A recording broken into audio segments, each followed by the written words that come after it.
में ओलावृष्टि का कहर। आज रांची में अचानक मौसम ने करवट ली और तेज आंधी के साथ भारी ओलावृष्टि हुई। ठंडे ओलों की बौछार से सड़कों पर सफेद चादर बिछ गई और तापमान में भी गिरावट दर्ज की गई।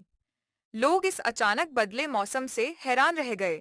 वहीं किसानों की फसलों को नुकसान होने की आशंका है।